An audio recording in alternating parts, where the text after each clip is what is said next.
Well, John Moynihan, Lord Moynihan of Chelsea, thank you very much for joining me to talk about your book, Return to Growth. In your view, what is the main problem that is stopping the UK economy growing? Well, in the book, Return to Growth, I actually say three things, but they're all interlinked. The first is the government's too big. The second is that taxes are too high. And third is that regulation is too constricting and all-enveloping. Now, all of these things live together. If you had a much smaller government, you wouldn't have to tax people so much. If you had a smaller government, it wouldn't be interfering so much. And part of the size of government is all to do with these hundreds and hundreds of regulators that we have set up, quangos, various ways of busybodying themselves into people's lives and scolding them and telling them not to do X, Y, and Z and finding them if they do.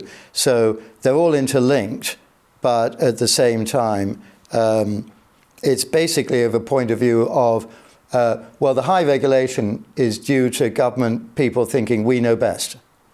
And we know better than you what's good for you, what's good for the economy. And of course, that's been massively discredited over and over again around the world. Governments don't know best, and the more the governments interfere, the more they constrain the economy.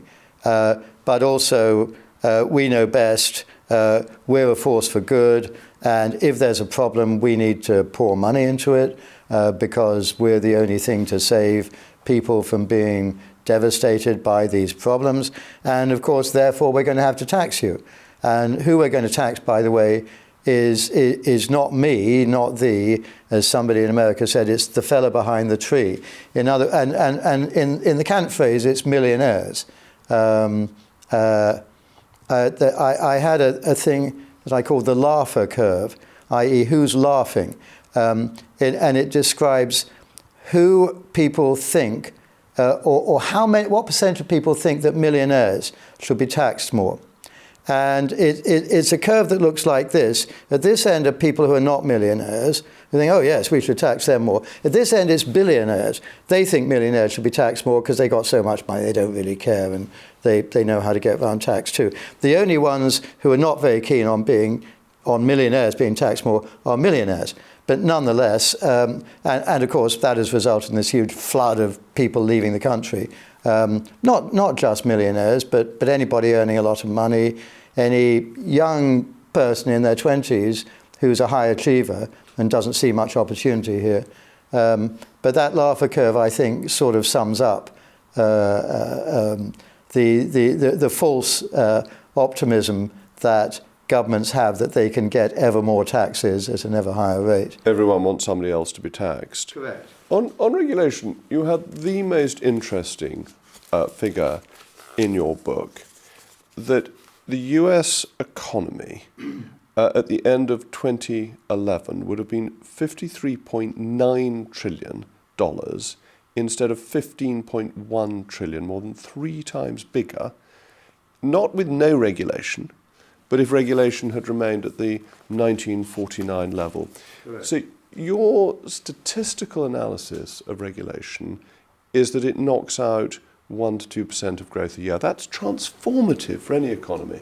Well, you put your finger on it, Jacob, which is that 1 to 2% extra growth a year sounds like nothing. In fact, it is enormous due to the magic of compounding. So that if you do that over a number of years, suddenly you've got a much, much bigger economy. And on the other hand, what we've got is an economy that literally is not growing now. And people say, oh, well, the economy looks as if it's sort of recovering a little bit or not. Forget about it. Most importantly, because what we want to talk about is GDP per capita. So that the per capita is very important, because if you're somebody who wants to get on in life, who's striving and working hard and so forth, you'll probably get married, you'll probably have children still, even though we're not, unlike yourself, having that many children. But you probably will. You'll want to take care of your family. You'll want to bring your children up. You'll want to see your life getting a little bit better each year. Experience shows people don't want too much. They just want hope and a little bit of optimism that things are going to get a bit better. Well, no, for the last 15, 20 years, the economy GDP per capita hasn't grown. Has been stagnant in the UK, but has been growing in the United States. And the reason I'm so interested in regulation is because of the practicality of what you're proposing. I agree with you, I'd like to see lower taxation, I'd like to see a smaller state, but I stand for election in front of an electorate that wants to carry on getting the benefits that it gets. Look how difficult it is for Labour to take away the winter fuel allowance. Yes. And therefore the only way to change the balance, to reduce the percentage of GDP taken by the state, is growth. It's not going to come through saying we're going to cut expenditure to 35% of GDP. Yes. It's not going to come from cutting expenditure but if we do cut expenditure to 35% of GDP or less, we can only do it we'll get growth. But we can only do it relatively. Yes. That we have to, that the deregulation, that if you can get 2% extra GDP per growth, broadly speaking, factors of 70 double, you've doubled the economy in 35 years. Yes. Yes. And that's the one way to square the circle, because nobody is going to vote for a party that stands up and says, we're going to cut the NHS and we're going to cut your welfare benefits. That just isn't realistic. I absolutely sympathise with what you say, and the objective of the book was to say, what do you need? And it leaves unsaid, how do you get that? It needs an electorate who have a greater sense of personal responsibility, who have a sense of duties as opposed to rights. Everything's all about rights, and if I've got the right to this or that, then the government has to provide that right, and it's going to cost a lot of money. So that there does need to be a change in view. I mean, you're the politician, and I'm just the fellow who's written a book about what you actually need to achieve. But my view is that about 40% of the country, of the electorate, is actually sympathetic to these views. And the people who've been buying the book, and I haven't had anybody saying, I don't agree with that, I think you're all wrong, as yet. I'm sure it'll come. But if 54% of the electorate, of the taxpayers, are getting more from the government in money than they are paying in tax, and if I don't think all of them necessarily think that's a great thing, but it's quite difficult to speak against your own financial interests, particularly when life's hard and you've got all these obligations I was talking about, and you need the money. But unless this is all about a change in attitude and everybody beginning to understand that what we've got right now doesn't work. And I think that's penetrating, and after 5 years of Labour, it's going to penetrate it.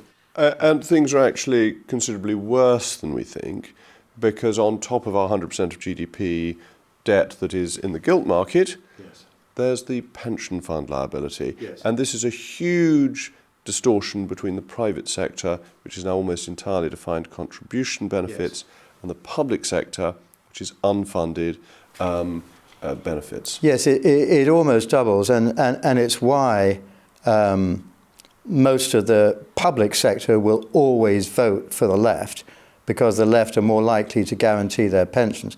And you can sympathise with somebody who's told, when you retire at 65, and by the way, you'll be alive for another 30 years on average at that time, you're going to get 60% of your salary for life, however long you live. That's an enormous, wonderful benefit. The trouble is we can't afford it. And it's my view, and I know something about you that comes into this.